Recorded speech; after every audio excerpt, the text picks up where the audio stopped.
Hi, my name is Tiffany, and I'm going to tell you the story about how God changed my family's path. When I was growing up, my family was pretty normal. We weren't Christian or anything. We didn't go to church, so I really didn't know much about God or who He was or what He wanted for my life. But we were a pretty healthy family, I guess.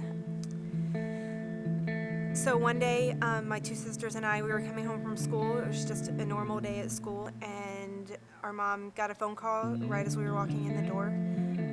So she was on the phone for just a couple of minutes, but we could tell during the course of that couple of minutes that something huge was going on. She started to cry, and not just small tears, like life-changing tears. So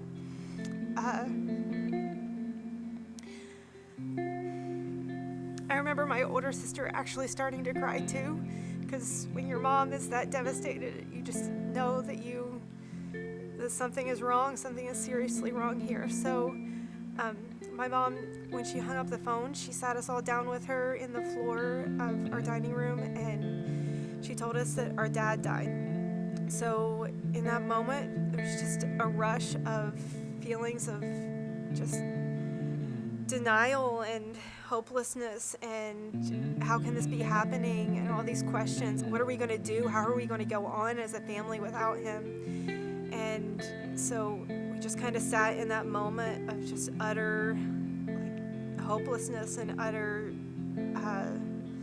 loss together, crying for a while. As we kind of started to compose ourselves and ask more questions, my mom actually had to tell us how my dad died. So my dad and mom had actually separated, and they were living in separate houses. They had talked to us about just some trouble that they were having in their marriage and how they were going to separate, and that might be temporary. But the words divorce never really came up, but I think that maybe they were considering a divorce and just kind of softening the blow by separating first. And that was sad to us, but we still had our dad in our lives. We still saw him regularly. I think the night before he died, he was at one of our softball games. He regularly umpired our softball games, and was just really supportive and involved in our lives still. So he had moved into a house that he was renting the next town over, just a few minutes away. And he came home from work one day, and someone came into his house and shot him. Of course, there was an investigation around all of that, the whole world of who shot him and why. And we really, to this day, don't know anything about what the motive was. There was no forced entry or nothing broken, nothing stolen. So really, after hearing that devastating news of my dad being gone, sort of the next things that we were wrestling with is, okay, there's someone out there that actually wanted this to happen and then made it happen, that came into his house and ended his life. So with that, just all kinds of fear and confusion and just hopelessness of life, and just the meaning of everything, even as a kid, was part of our story. I remember for the next couple of years, my family trying to bounce back from this and being afraid and sad most of the time. And I wondered if those feelings and that confusion and lack of hope or any happiness in life was ever going to change. When I was 12, some things started to change in my life and my family's life. My sister and I had some friends from school who had invited us to their youth group. They had invited us a few times. There were actually a handful of friends from our grade who all went to the same youth group, and we kind of knew that they were all Christians and that they wanted us to come with them. So I think at first we just weren't really interested. I kind of always thought that church maybe was boring or not really for me. But we did go with them finally one time, and that night at that youth group, I heard from the youth pastor that God is a loving Father who wants to know me and who I can talk with and engage with, and I had never heard that before. I thought God was some far off ruler who a bunch of stories had been written about. I didn't know that there was this aspect of relationship that God wanted to have with me. And so I remember sitting down in my seat and putting my hands in my face and just crying, because that God that they were describing was the thing that would change everything. That person who I could know was the hope that my whole family had been lacking. And so my sister and I both that night kind of experienced that same thing. And so we started going back to church with those friends pretty regularly. So at first, we really didn't know much about the Bible or God or his character or who he was, but we did know that he was pursuing us, that he was a loving father. I would say the defining characteristic of my season in that youth group was knowing and engaging with God, really getting the opportunity to talk to him and hear from him through his word or through the example of adult leaders or messages from the pastor, or just the demonstration of living out Christianity that we saw through these friends that we were in school with all the time. So in so many ways, I began to know God and experience him. And slowly, too, I was knowing more about God and learning about the Bible and his character and who he is and what he wanted for my life. So that really, I think, started a positive change in my family.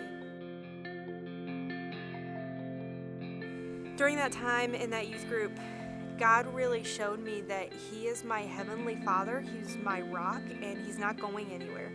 He didn't replace my earthly father. I still missed him and thought about him a lot over those next few years.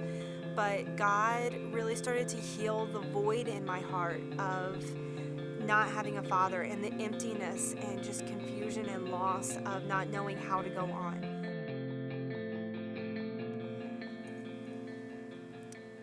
Since then, my mom actually has become a Christian too, and my family is really close now. I think we're pretty healthy. We laugh a lot. We have fun. We're pretty close, even though we live in different areas of the country. We definitely miss my dad a lot, and there are moments in life where we realized that having our dad's presence would have been amazing. He was a really great guy. His name was Rick. He played the banjo. He liked motorcycles and trucks and working with his hands. He was an electrician. He worked hard at his job. My mom was his high school sweetheart. He married her early in his 20s, and he was a family man and loved us a lot and was really involved in our lives. So there are moments where I wish that he would have been involved, through our adult lives. I wish that he would have seen the birth of my nephew or me walking down the aisle, but my heart is at peace with what happened, and I just really rejoice that God has changed me and has made it possible for me to have a relationship with him, and has changed my family's story and really allowed us to encounter him and become more and more like him. To this day, we still don't know who killed my dad. There was an investigation and there were suspects and leads, but I don't think any of those ever really went anywhere. And a lot of times when I tell this story to my close friends as an adult, that's kind of the first question that I get asked. Aren't you, looking for that person? Aren't you still mad about it? Or, are you still concerned with who that person is and why they did this? But really, just as I look back on my family's healing and redemption, I just kind of hope that the same thing has been happening to this person. It's been 20 years, and when I think about that person, which is kind of rare, but when I do think about that person and what I would hope and pray for their life, I hope that they've experienced God and that they know him and that they've been redeemed and been able to forgive themselves and move on without hurting anybody else. Because God has brought my family back to him and has shared his heart with me and made me more like him, I can forgive that person, and my family is whole, and we have moved on, and we've moved on for his glory.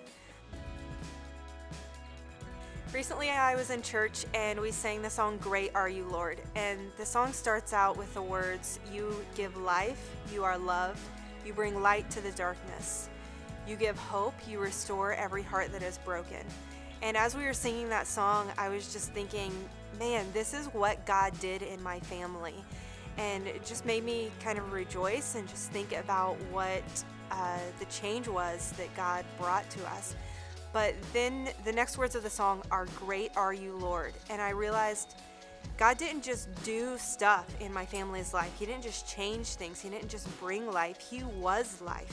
He didn't just bring light to us. He was our light and our hope. And if there was one thing that I could leave you with, I would just say that God isn't just a God who can do stuff for you. He's a God that wants to be known by you and know you. I'm Tiffany, and I've encountered God face to face.